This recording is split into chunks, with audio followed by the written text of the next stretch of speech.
மனுஷனால எது கூடுமோ அது தேவனால முடியும். ஆனா மனுஷன் எது முடியாதோ அது தேவனால் மாத்திரம்தான் கூடும். when we say miracle, அற்புதம் என்றால் என்ன அர்த்தம் தெரியுமா? எது மனுஷனால செய்ய முடியலையோ கர்த்தர் அதை செய்வார். சாதாரணமா உங்களுக்கு ஒரு காய்ச்சல் வருது, தலைவலி வருது, அது நீங்கள் போய் டாக்டரை போய் பார்க்கவே இல்லை, ஒரு பெரண்டால் போடவே இல்லை, நீங்கள் நேராக பாஸ்டர்கிட்ட வந்துட்டீங்க, பாஸ்டர் உங்களுக்கு ஜெபிக்கும் பொழுது காய்ச்சல் போச்சு, அதுக்கு பேர் அற்புதம் இல்லை. ஏன்னா பெரண்டால் போட்டால் அது போயிருக்கும். நீங்கள் பெரண்டால் போடக்கூடாது, கிட்னியை காப்பாற்றணும்னு சொல்லிட்டு என்கிட்ட வந்துட்டீங்க. சிலருக்கு டாக்டரை போய் பார்த்தா செலவு ஆகும்னு சொல்லிட்டு நேரம் என்கிட்ட வந்துட்டீங்க. அதுக்கு பேர் அற்புதம் கிடையாது. ஒரு வேளை ஜெபிச்சு நல்லா ஆகணுச்சுன்னா அதுக்கு பேர் கர்த்தர் உதவி செய்திருக்கிறார், தேவன் உதவி செய்திருக்கிறார். ஆனால் உங்களுக்கு காய்ச்சல் வந்திருக்குது, நீங்கள் மருந்து மாத்திரை ட்ரிப்ஸ் எல்லாம் ஏற்றி பார்த்தோம், காய்ச்சல் போகவே மாட்டுது, இப்போ ஜெபிக்க வரீங்க, கர்த்தர் தொடுகிறார், அற்புதம் நடக்குது, சுகமாக. இதுதான் அற்புதம். நிறைய பேருக்கு தான் புரிய மாட்டுது. எப்போதுமே என்கிட்ட வியாதி உடல் வந்தால் நான் முதல் கேள்வி, டாக்டரை பார்த்தீங்களா இல்லையா, டாக்டரோட வார்த்தை என்ன அப்படின்ட்டு. அதை வச்சு தான் தெரியும் இவங்களுக்கு தேவை அற்புதமா விடுதலையான்னு சொல்லி. நம்ம தான் பாருங்களேன், இன்டர்வியூக்கு போகிறதுக்கு முன்னே ஆண்டருக்கு வேலையை கொடுத்துணுன்னுவீங்க. இன்டர்வியூ அட்டென்ட் பண்ணுறதுக்கு முன்னே வேலை கிடைஞ்சிடணுமா? ஹல்லேலூயா. அது எப்படி முடியும்? மனபோலி தபலிக்கன் நிறைய பேர் தான் இருக்கிறோம். இன்டர்வியூக்கு போகிறதுக்கு முன்னே இன்டர்வியூ அப்ளை பண்ணுவேன், எனக்கு வேலை இங்கே போய் அப்ளை பண்ணால் கிடைக்குமா கிடைக்காதா, இது எழுதி போடவே இல்லை, கிடைக்குமா கிடைக்காதா, எப்படி யோசிச்சு பாருங்க. அப்போ இது பேர் அற்புதம் இல்லை. பைபிள் எழுதப்பட்டிருக்கு, எது மனுஷனால செய்ய முடியாதோ அது கர்த்தரால் மாத்திரம்தான் கூடுமா. தேவன் God is specialist in making the impossible to be possible. எது கூடாதோ அதை தேவன் செய்து முடிப்பார். உங்களோட பார்வைக்கு அதை முடிப்பாருங்க. ஒரு கோடாலி தண்ணீர்ல விழுந்துருச்சு, ஓகே, அதை வந்து பிஞ்சாம் பண்ணிருக்காங்க, என்ன பண்ணிருக்காங்க, போரோ பண்ணிருக்காங்க, அதை தண்ணியில விழுந்துச்சு மாதிரி. இதை நம்ம பிஞ்சாம் பண்ணிருக்கிறோம், கொடுத்தவன் கேள்வி கேட்பானு கேட்கும் பொழுது எல்லாம் என்ன பண்றாரு, ஒரு கிளைய உடைச்சு போறாரு, அந்த இரும்பு கோடாலி மிதக்க ஆரம்பிக்குது. Impossible become possible. இது யாரால முடியும்? தேவனால் மாத்திரம்தான் முடியும். நம்மளுக்கு தெரியும் கிராவிட்டி ஒன்று இருக்குது, ஆமாவாலியா. ஒரு கனமான காரியத்தை தண்ணியில் போட்டால் அதை மிதக்குமா? மிதக்க முடியுமா?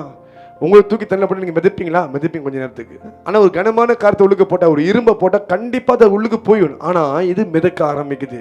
கர்த்தரால் மாத்திரம்தான் முடியும். நீங்கள் சொல்லலாம், என் நிலைமை வேற பாஸ்டர், நான் ரொம்ப ஆழத்தில் மூழ்கி போய் நிற்கிறேன், நான் திருப்பி மேலே வர முடியாது. நான் சொல்கிறேன், கர்த்தர் அந்த இரும்பு கோடாலேயே மிதக்க வச்சிருக்காருன்னா உங்களை மறுபடியும் வெளியே கொண்டு வருவார். If he can cause the iron to float, then you can float for sure. நிச்சயமாக முடியும். நீங்கள் சொல்லி, நான் ரொம்ப ஆழத்துக்கு போயிட்டேன், என் நிலைமை வேற, என் சூழ்நிலை வேற, என்னால் வெளியே வர முடியாது, கர்த்தரால் செய்ய முடியும்.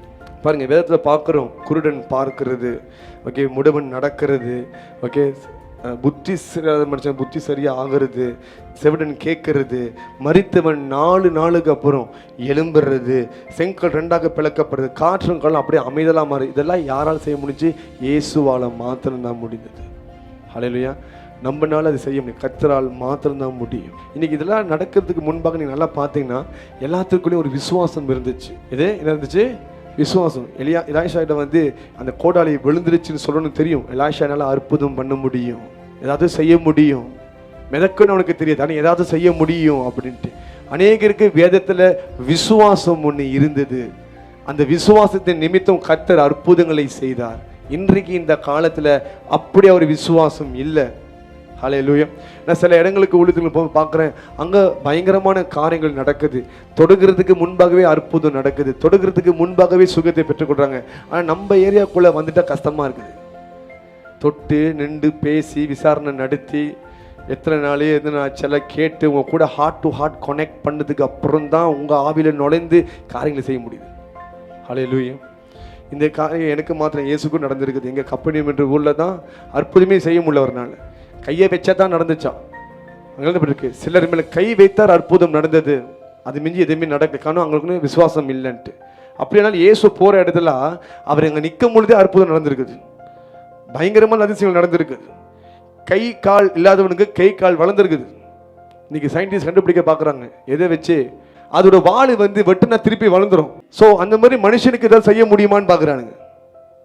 அந்த மாதிரி ஏதாவது பண்ண முடியுமா? அதுக்குள்ள என்ன தன்மை இருக்குது, அதை வைத்து எப்படி ஒரு மெடிசன் உருவாக்கலாம், எப்படி ஒரு காரியத்தை உண்டாக்கலாம்னு சொல்லி முயற்சி எடுக்கிறாங்க. முடியாது, இயேசுனால் தான் பண்ண முடியும். கால் இல்லாதவனுக்கும் கை இல்லாதவனுக்கும் வளர தேவனால் செய்ய முடியும், இயேசுனால மாத்திரம்தான் அது முடியும். உலகத்தை எப்படிப்பட்ட சயின்டிஸ்ட் எழும்பி இருந்தாலும், எவ்வளோ ஞானம் அறிவு இருந்தாலும் கர்த்தரை மிஞ்சிட முடியாது. அப்போ தேவனால என்ன அப்படி எல்லாம் முடியும். சயின்டிஸ்ட் கேட்டான், எங்க நேரத்தை நிப்பாட்ட முடியுமா? ஓடுற நேரத்தை நிப்பாட்ட முடியுமா? அதையும் யோசுவா 10 நம்ம பார்க்கிறோம். ஒரு நாள் முழு சூரியன் கீழே இறங்கவே இல்லை. இன்னொரு வார்த்தை, பூமி சுத்தவே இல்லை, அப்படியே நின்று போனது. ஒரு ஹோல் பிளானட் எர்த் அப்படியே ஸ்பின் பண்றது நிப்பாட்டிருச்சு. எதற்காக? ஏசுக்காக. யோசுவாவுடைய ஜெபத்தை கேட்ட இயேசு நிறுத்தினார். முடியாதது ஒன்றும் இல்லை, கர்த்தரால் எல்லாம் கூடும். இன்னைக்கு நிறைய பாடல் தேவனால் கூடும் என்று பாட்டு போறோம், முடியாதது ஒன்றும் இல்லைன்னு பாட்டு போறோம். இதெல்லாம் நம்ம செய்யறோம், இல்லைன்னு சொல்ல. ஆனா எந்த அளவுக்கு நம்மளோட ஆவி ஆத்மா பாடுது இந்த காரியத்தை.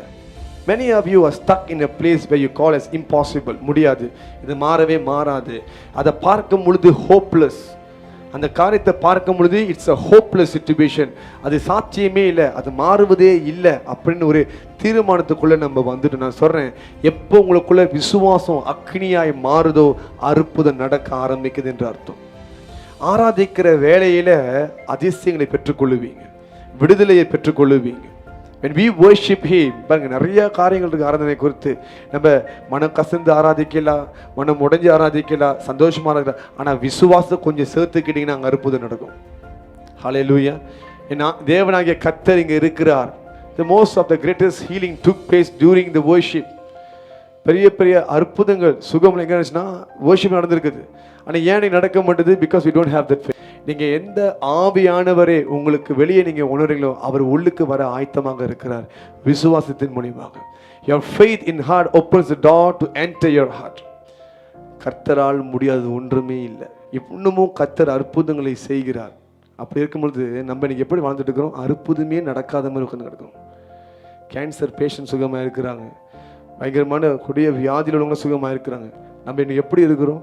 விசுவாசம் இல்லாமல் உட்காந்துருக்கோம். அப்புறம் கர்த்தர் உங்கள் வாழ்க்கையில் அற்புதம் செய்ய ரெடியாக இருக்கிறார், அவர் தயாராக இருக்கிறார். நீங்கள் பெற்றுக்கொள்ள தயாராக இருக்கிறீங்களா? பெரும்பாடு ஸ்திரீ ஒரு காலத்தில் நிறைய பேர் போனாங்க. இது போனாங்க இயேசுவை சுற்றி, இயேசுவை பார்க்கணும், அவரை நெருங்கணும், அவர் அங்கே இருந்தால் அந்த ப்ரெசன்ஸை உணரலாம். இன்றைக்கி நம்ம உணர்றோம் பார்த்தீங்கன்னா அபிஷேகத்தை, அது எத்தனை 1000 மடங்கு இருக்கும். அவர் அங்கே நிற்கும் போது எப்படி இருக்கும்? பிதாவை அடிக்கடி போய் ஜெபம் பண்ணது நிற்கிற ஒரு ஒரு ஒரு தேவகுமாரனாக இருந்தார், ராமாவலியா. அந்த ப்ரெசன்ஸ் எப்படி இருக்கும்? அந்த அட்டமி எப்படி வைப்ரேட் பண்ணு, கொஞ்சம் யோசிச்சு பாருங்க, எப்படி வைப்ரேட் பண்ணியிருக்கிறோம். ஏன்னா அவர் ஜெபிக்கிறவராக இருக்கிறார்.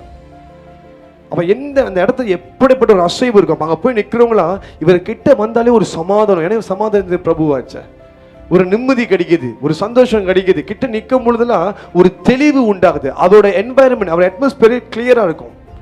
கிளியராக பார்த்தீங்களா, சர்ச் உள்ளுக்கு வந்தால் மைண்ட் தெளிவாக இருக்குது பாஸ்டர், வீட்டுக்கு போனால் மந்தமாயிருதுன்னுவாங்க. அது கர்த்தருடைய சமூகம். அப்போ இயேசு அங்கே இருக்கிற இடத்துல நிறைய பேர் கிட்ட வந்தாங்க, நிறைய பேர் வியாதி உள்ள ஆட்கள் இருந்தாங்க. அங்கே எழுதப்பட்டிருக்கு திரளான கூட்டம் அவரை நெருங்கி கொண்டு வந்துகிட்டு இருந்தாங்க எழுதப்பட்டிருக்குது. ஆமாவா இல்லையா? அப்போ எத்தனை பேர் வியாதி இருக்கும்? அநேகர் அவரை உணர முடிந்தது, அநேகரால் அவரை தொட்டு உரசி பார்க்க முடிந்தது.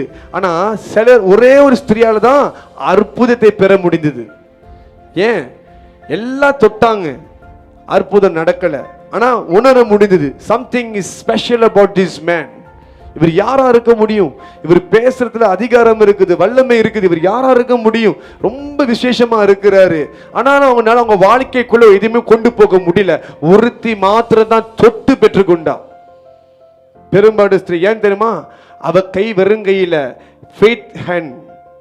அவர் கிளவ் போட்டிருந்தா, ஒரு கைவர போட்டிருந்தா. என்ன போட்டிருந்தா? கைவர போட்டிருந்தா, விசுவாசம் என்ற கைவர போட்டிருந்தா. இன்னைக்கு அநேகருக்கு கை இருக்குது, கைவர இல்லை. சொல்ல உங்களுக்கு புரியுதா? many of you have hand but you don't have the faith in you. அத்தனை பேர் தொட்டாங்க, ஒண்ணுமே நடக்கல. ஆனா இவன் என்ன சொன்னா, நான் இவரை தொட்டாலே போதும் நான் சுகமாயிருவேன். அவளுக்கு தெரியுது, என் கை மூலியமா இவரை தொட்டாலே போதும் நான் சுகமாயிருவேன். அந்த கை சும்மா போகல, விசுவாசத்தோட போயிருக்குது. The fire is already at her hand. இந்த ராத்திரி விசுவாசம் உள்ள உங்க கரங்கள் எரிய போது நீங்க கையை உயர்த்தும் பொழுது பெற்றுக்கொள்வீங்கன்னா அந்த வஸ்திரம் வல்லமையை குறிக்குது. You want the power of God, you want to touch the power of God, you need the hand with the glove of faith. விசுவாச வரையை போட்டு நீங்கள் தொடுவது அற்புதம் நடக்கும். நான் உங்களை கேட்கிறேன், வெறும் அவரை உணர்ந்து பார்க்க வந்திருக்கீங்களா, இல்ல உங்க வாழ்க்கையில அற்புதங்களை பெற வந்திருக்கிறீங்களா? நம்ம என்ன பண்றோம் தெரியுமா? டச் அண்ட் கோ பண்ணிட்டு இருக்கோம். ஆண்டவர் சும்மா அவரை தொட்டு பார்த்தா கொஞ்சம் ஹாப்பியா இருக்குது, தொட்டு பார்த்தா ஹாப்பியா இருக்கு. அப்படி வேணா தொட்டா ஏதாவது பெற்றுக்கொள்ளணும், அதான் இந்த ஸ்திரீ பண்ணணும். அன்னைக்கு நிறைய பேர் கிட்ட வந்தாங்க, அவரை தொட்டாலே போதும், அவர் கூட இப்போ நீ இந்த காலத்தில் உங்களை விட்டு என்ன பண்ணியிருப்பீங்க? இப்போ இயேசுக்கு வந்து என்ன பண்ணுவீங்க? போயிட்டு உடனே ஃபோன் எடுத்திருப்பீங்க, உங்கள் தலையை அப்படியே ஒட்டங்க மாதிரி சைட்டில் ஊட்டி செல்ஃபி பிடிச்சிருப்பீங்க. நான் சொல்கிறது உங்களுக்கு புரிதா இல்லையா? இயேசுட காலத்தில் கேமரா இல்லை, அப்பொழுது நினச்சிருப்பாங்க செல்ஃபி பிடிக்க முடியாது. அவரை தொட்டு பேசிட்டாலே போதும், அவரை தொட்டு பேசிட்டாலே போதும், பெரிய விஷயம். 4 பேர்கிட்ட போய் பெருமை, உனக்கு தெரியுமா அந்த இயேசுவா, நான் அவரை கையை பிடிச்சிருக்கிறேன், நான் அவரை ஷோல்டரை தொட்டு பார்த்துருக்கிறேன். எல்லாமே தொட்டு பார்த்தாங்க. அதான் பேதுரு சொல்றான், நீங்க என்ன சொல்றீங்க, நிறைய பேர் உங்களை தொட்டு நெருக்கிட்டு வராங்களே, இப்படின்னா எப்படி யார் தொட்டா உங்களுக்கு தெரியும் அப்படின்னு கேட்கிறார். அநேகர் தொட்டதுனால இயேசு டிஸ்டர்ப் ஆகல, ஆனா ஒரு விசுவாசம் கிளவ் போட்ட ஒரு கரம் தொட்ட வச்சு டிஸ்டர்ப் ஆயிட்டார். Because I fell the power left மீன்றார். அந்த வல்லமை புறப்பட்டு போனதை நான் உணர்றேன் அப்படின்னு சொல்லுகிறார். இன்னைக்கு எப்படி நமக்கு இயேசு இருக்கிறாரோ அதே மாதிரி 2000 வருஷத்துக்கு முன்பாக இயேசு அவங்களோடு இருந்தார். இன்னைக்கு எப்படி நம்ம இயேசுவை உணர்றோமோ அதே மாதிரி 2000 வருஷத்துக்கு முன்பாக இயேசு அவங்கள உணர்ந்தாங்க, இல்லைன்னு சொல்ல. But not many were healed, not many received the miracles because they don't have that faith, just like you and me. விசுவாசம் இருந்துச்சுன்னா அற்புதங்களை பெற்றுக்கொள்ளுவீங்க. இயேசுவை தொட்டு பார்க்கறதுக்கு நம்ம வரக்கூடாது. சொல்லுங்க, இயேசு கிட்ட பிடிவாதமா நிக்கணும். அவர் ஏதாவது எனக்கு செஞ்சே ஆகணும், எதையாவது பண்ணியே ஆகணும். அப்ப எதை குறித்து நீங்க கவலைப்படாதீங்க. எது முடியாதுன்னு நினைக்கிறீங்களோ கர்த்தர் செய்வார். ஆனா அதுக்கு நீங்க முதலாவது முயற்சி எடுக்கணும். பெரும்பாடு ஸ்திரீ இப்படி சொல்ல கிடையாது. உண்மையா கர்த்தரை மேல பாசம் இருந்துச்சுன்னா அவர் என்னை தேடி வந்து என்னை அவர் தொட்டு சுகமாக்குவார் அப்படின்னு சொல்லவே கிடையாது. அவ என்ன பண்ணா, பாம்பு மாதிரி கீழே அப்படியே குனிஞ்சி அப்படிதான் வந்திருக்கான் அந்த கூட்டத்துல. தலையை காமிச்ச, இந்த ஸ்திரீ அவ இந்த கேஸ் ஆச்சா தெரிஞ்சிருமே. ஆமாவா இல்லையா? எல்லா டாக்டரும் அங்கே தானே இருக்கிறாங்க. இப்ப பாம்பு மாதிரி கீழே குனிஞ்சு அப்படியே அப்படியே நவுந்து போயிட்டு அவஸ்தைக்கு தொட்டு போயிட்டு. இப்ப நீங்களும் அப்படிதான் வந்திருக்கீங்க. நிச்சயமா கர்த்தர் உங்களை இன்னைக்கு தொட போகிறார். ஹல்லேலூயா.